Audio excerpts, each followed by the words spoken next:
Nkosi ulambelewe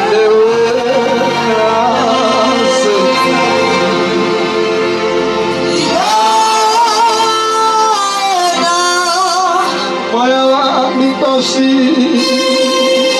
moya wa Nkosi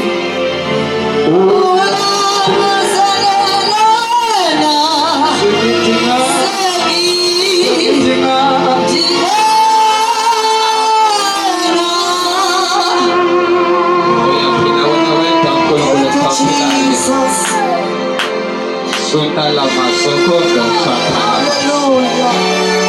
Umala na soko do sabana. Sundela mama soko do saya la babasa. Kini na maso yonolo mozi mama saya. Tununu lo soko la mama sundela maganda zote ni bibishi ya la kasa. Silumila ila na mozi mala baba bobo logo zebe. Thank you, Jesus. Speak your word. Take a look at the show. Get a sudamba. Kwese katesa kotolesa yoki mo yage kabalega testo. Tusuka la basokoto si baba soprota la kateke tezidi nana kanda de zona la baba kandash. Tomoko yamba katilo mozi baba leketende zundomo kodi baba zebrike da mazo prakatike shada. Asuko to bazima mata katozila baba sita.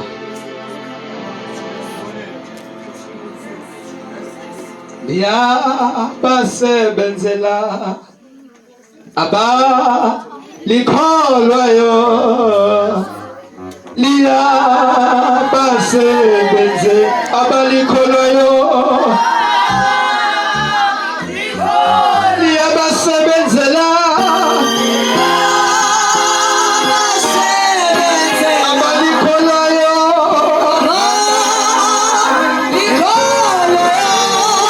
base benzela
Lord, we pray that you please this moment in the name of Jesus. In the mighty name of Jesus, we stand against every evil spirit that will try to stand against your word, God. Father, your word will never come forth and go back without fulfilling its purpose. Lord, speak to our hearts, change our lives. Speak into our lives, Lord. In the name of Jesus, we are hungry for you. In the name of Jesus, in the name of Jesus, in the name of Jesus. Amen. Second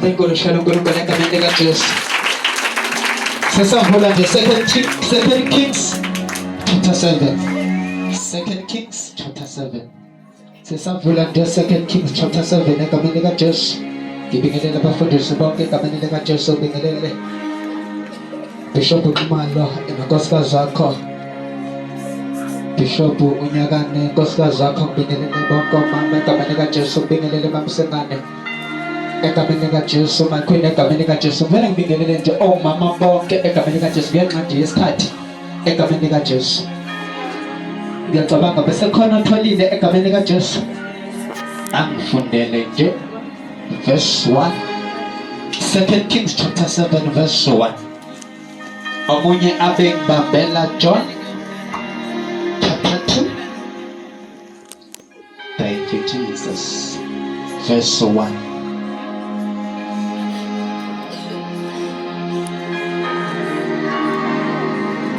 Second Kings chapter 7 verse 1. Akondele kamanyela Jesu Kristu wase Nazareth. Khona setholile.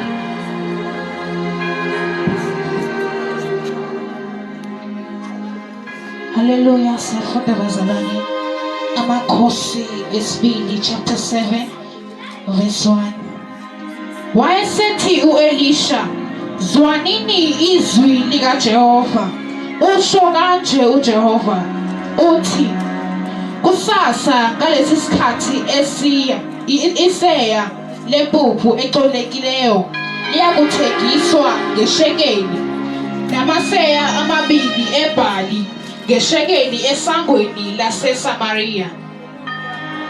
Induna inkosi eyencika esandleni sayo yaphendula umuntu kaNkulunkulu yathi, bheka, uma uJehova enza amafastele ezulu, lento ingenzeka kanjani na?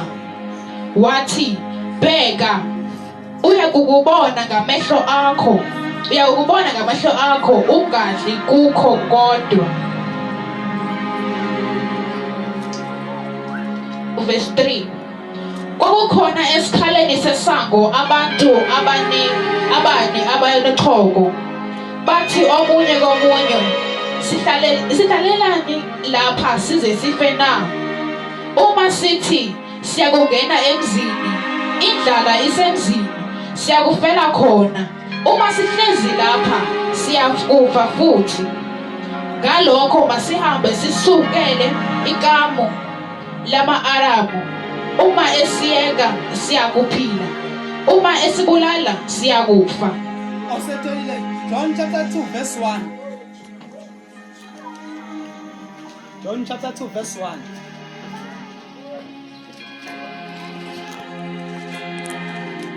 John chapter 2 verse 1. Ekameni kaJesu.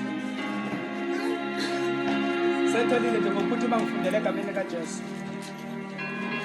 KowaYohane chapter 2. Isimangaliso sokuqala sikaJesu. Verse 1. Kwathi ngosuku lwesithathu kwakukhona umshado eKhana laseGalile. Wayekhona lapho unina kaJesu. NoJesu nabafundi bakhe babemenyiwe emshadweni. Verse 7. Verse 7.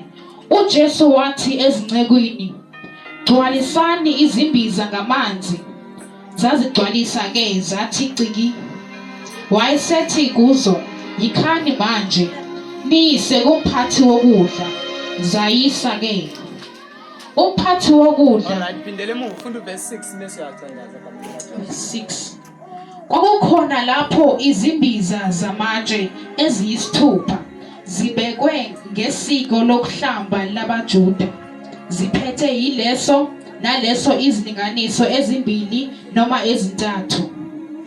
Baba, izwi lakho linguwe, lingamandla, lihlaba lahlule. Nkulunkulu wethu ongcwele, Father, saliwile kule ndawo Jehova, khuluma kanye nathi. Nkulunkulu wethu ongcwele, umntana wakho Nkosi esamile phambi kwethu Jehova wethu, phina Nkosi ukhuluma through yena Thixo wethu ongcwele. Usivule Nkosi indlebe zakamoya, singaphileli Nkosi kulizweni kuphela izwi lakho, kodwa Nkosi usipha amandla Nkulunkulu wethu ongcwele okuhamba ngalo endleleni. Khuluma kanye nathi silalele Nkulunkulu wethu ongcwele. Amen. Simthwele izandla enkulu egameni likaJesu. Ngibingelele ko-people play egameni likaJesu, engaze bangangidlaleli ngababingelanga, sibashele izandla egameni likaJesu. Amen. La sifunda khona bazalwane, siyafunda 2 Kings egameni likaJesu noJohn chapter 2 egameni likaJesu. La sifunda khona egameni likaJesu, egameni likaJesu. Uma nje indaba yami namhlanje ngase ngiphi inhloko ithi egameni likaJesu, isihloko sanamhlanje ukusetshenziswa kwabantu abadelelekile ngezikhathi ezimbi. Oh my Jesus. Egameni likaJesu. La sithola khona egameni likaJesu kuyimpi egameni likaJesu phakathi kwama-Aram egameni likaJesu no-Israel egameni likaJesu. Kukhona umprofethi u-Elisha egameni likaJesu Kristu waseNazaretha oyisetshenziswa uNkulunkulu kakhulu egameni likaJesu. So kukhona lempi nje egameni likaJesu. Kukhona lempi egameni likaJesu.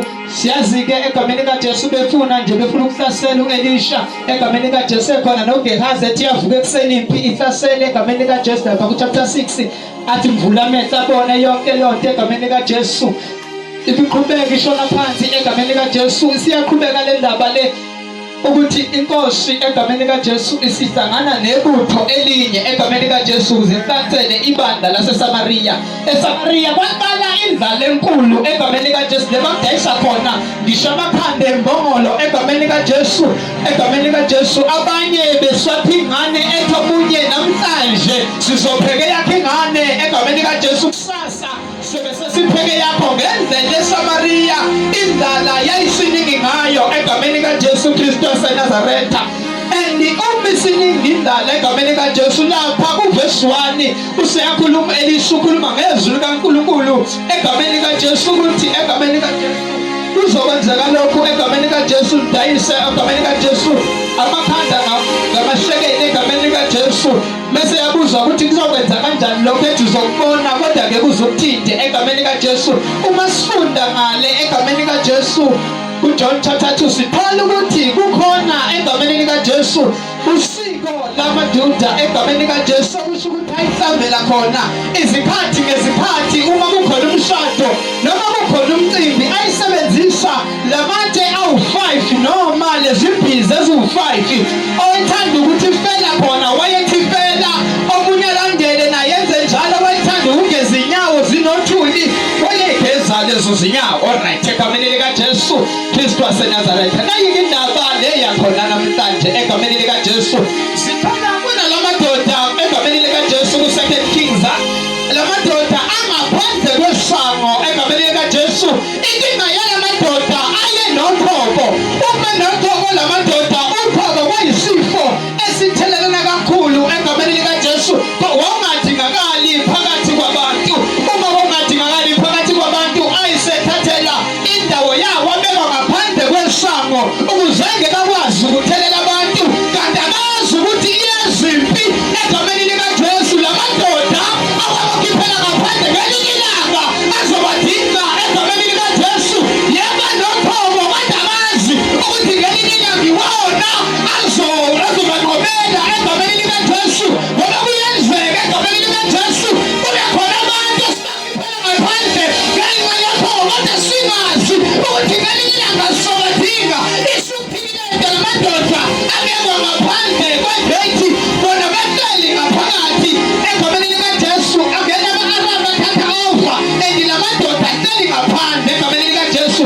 Asenza isinqumo lamadoda namhlanje athi sihlaleleni lapha sifa egameni likaJesu, ngoba uma sihleli ivele indlala izosibulala, nama-Aram uma siya vele azosibulala egameni likaJesu. Kwasho umuntu orejectiwe kodwa wathatha isinqumo sokuyosiza abantu abarejectile egameni likaJesu. Kuyenzeka abantu bamrejecte, kodwa namhlanje bedingakala abantu noma berejectiwe bangaphandle kwesango, kodwa bathatha isinqumo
never ngegama likaJesu.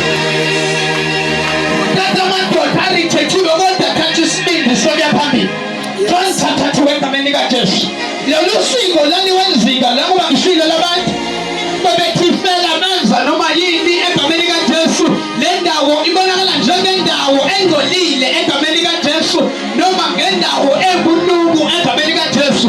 Kodwa sithola uJesu mase kuphela iwayini esebenzisa indawo egameni likaJesu ubunuku, indawo abantu abayilahile, indawo abantu abangayinakile, indawo kade bethifela yona.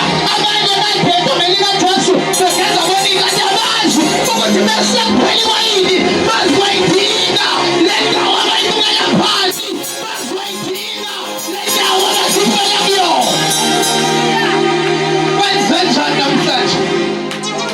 Kwenzekani Bishop? Sithuthi izifunda zethu bathi kanti asase bathi kasasa.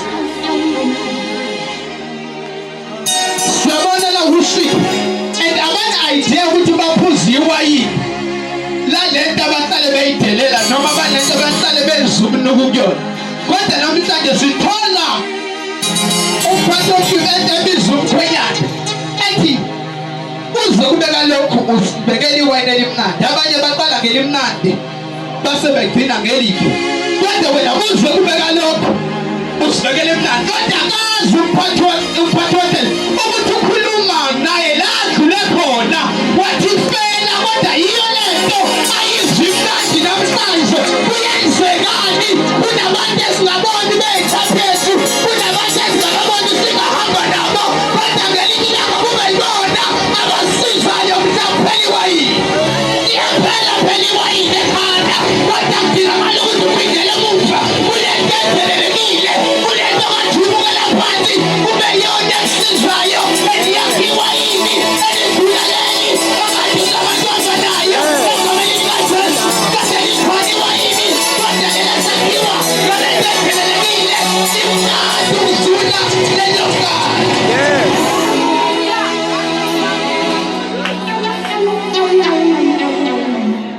Namhlanje ngizokhuluma nomuntu ophasele ngaphansi. Yes. Abanye bathi awukho kwi-level yethu. Yes. Athi uyaworship kuthiwa awukho kwi-level yethu awukwazi nokuhlabeleka. Yes.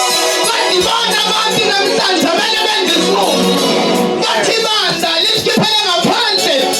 Nabafundisi abanye bathatha ngathi bangcono abanemali bababeka phambili. Bathatha abangcono ngathi bahlabelele kakhulu bababeka phambili. Bafunda ukuthi laba bantu eceleni bazobadinga. Nabekhathala laba egameni likaJesu, egameni likaJesu. Ungapheleleli ukuthi bakuzomdinga kusasa. Baphakamela imbizo bathi phela kuzona kanti abazi ukuthi the same mbizo abayithifelayo bazophuza iwayini elimnandi kuyo. Nakuyisokathi ukuhamba endleleni ungabahlonipha bonke abantu egameni likaJesu babonazi ikusasa lizothatha libekephi.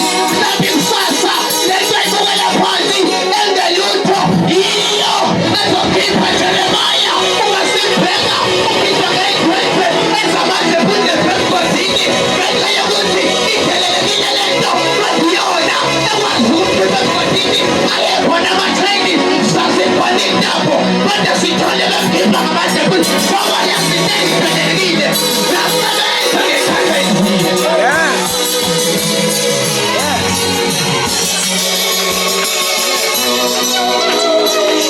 Bayeke nokuphelele kodwa siyazi isikhathi esinzima.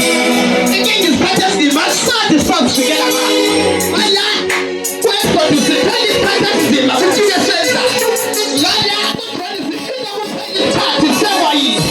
Okusho ukuthi lento kumele lokho abazoba khona bakuthi bekhona egameni likaJesu. Awubuke umaphelele wakho. Yes. Uthi kuyena besubukele ongambukela imphatho omunye umuntu okuzomdinga ngey'khathi zomzimba. Ngathi ngiyababona omunye enza noma yini omunye endlulile afika abashubuso awathelelela amanzi kanti amazi ukuthi uJesu yena akaboni njengokubona kwakhe njengoba wadelela uJesu ubonile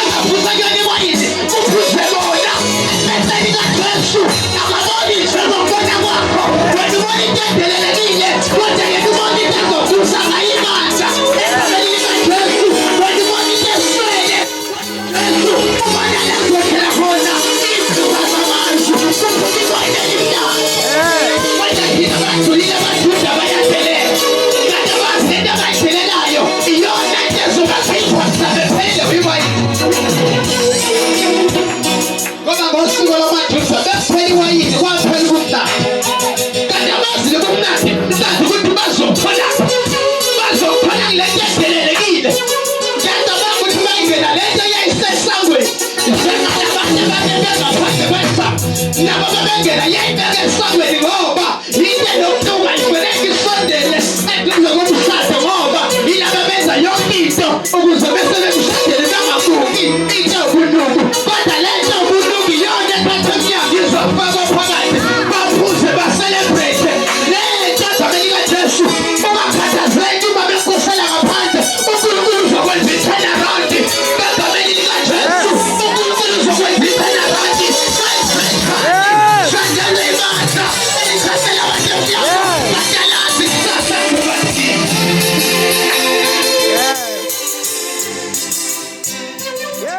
kulungile bakhathelile kodwa ungaphela manje utabelekana ngoba kusasa bazofika akuwona iy'mbiza ezahamba sayakubona zange zikhona and noJesu akazange uJesu akakhazele ukuthi yeyi ngiseyangiletha enhlala ngiyidelela ukuze ngifake amanzi kuyo ukuze ngiphuze kodwa uJesu wenza secret egameni likaJesu okusho ukuthi bona babona egameni likaJesu ungamdeleli ukuthi ngoba lo muntu emdelelayo kanti uyena asazi azophakamisa mhlawumbhekene nenkinga abazali ukuthi le manzi lawa abantu abenza yonke into yobunuku kubona yibo kusasa abazophuza kuwo uJesu into ayenzile utazi uJesu amasho futhi ukuthi akazithi uthi thelani khona kule manzi abunuku kodwa thelani amanye amanzi ngeni nambisa okusho ukuthi le nto ayithuthumela ifanile noma kusho ukuthi le nto inamandla le nto unique ngoba yikho into eyedwa kuyona kuphela kuthela amanzi kuthiwa ngisandi sali iwayini egameni likaJesu okusho ukuthi le nto unique akusemavukelo kodwa kuletha amanzi kuletha ubunuku kodwa kuthatha yona kuthulangisele kubantu kodwa abantu still ababoni ukuthi le nto ebasizayo namhlanje ilaba ithathe kancane lebayidlule ebhekini lebayithathe kancane bafake emnyango kanti siyama phakathi sale emnyango kodwa bazi ukuthi le nto izobalandela ingaphezu kwabo abibona bafika yona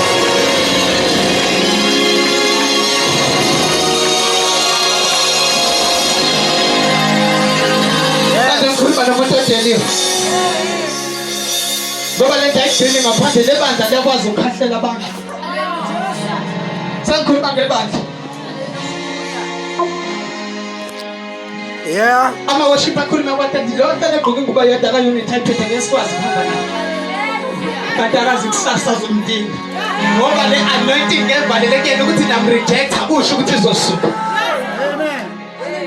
le anointing ngevalelekeni bona loba mnuko basebenzi akuzange uJesu athi chithani la manzi ngoba nomnuko kodwa wa-eda amanzi baphuza abantu sanamhlanje ngithafula ngoba lo muntu amgqoba ngeenyawo abanye sinike ngabo baba yiy'tebhi zethu ubuza ukuthi bese siphezulu ngabe sokwenza ngani ngoba sibagxobile phela isitebhisi umunye ungangaso uye phezulu bese uyasuwisa umbuza ukuthi bese wehla ngoba phela ususuwisile uzokwenda ngani ngoba ubebayisho nosumona uma usuphezulu kade wazi ukuhamba ngaphandle abantu uma sebewile noma sebewile ilazobadinga khona bengasafaneki egameni likaJesu uthi ngoba umuntu ozokuhlasela esitebhisi ngoba wena phezulu umuntu ophezulu usizo lomuntu aphansi esitebhisi kodwa belekela umuntu aphansi kodwa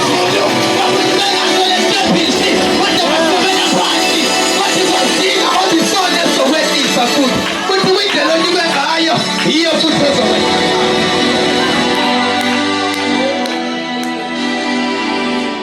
Ungacabanga ukuthi bese uphezulu uzokwazi ukugxuma. Ubuwazi befike ugxume kaseqaleni ungasebenzisi ukwazi ukugxuma. Unyuka ngaso ngoba sinesidingo. Noma siweda sinesidingo sokuthi wena. And bese weda asisakuncengile sona. Wena uncenge sona ukuze wena. Mhlawumbe kade sikuncengile sona ngesikhathi unyuka ukuze uvele. Mhlawumbe kade sikuthembile sithi asiveze ubishop avele kancane. Sithi siveze iworship engathi sishume lihlabelela kancane. Kanti alazi mase likhathalele emumva abashumayele sithi sibakhathalele emumva abanye sifuna kuvele thina kanti abazi abanye sobadinga ngenye ilanga. Indlela onyuke ngayo is the same ezokwenza ngayo. Gibela phezu kwamakhanda abo kodwa kusasa uzobadinga. Lamakhanda wagibela phezu kwawo uzowadinga kusasa. Ukuthi inkinga lezo lesikhona lesitebhisa sadiphethelana kwena kodwa wena udiphetele kusona.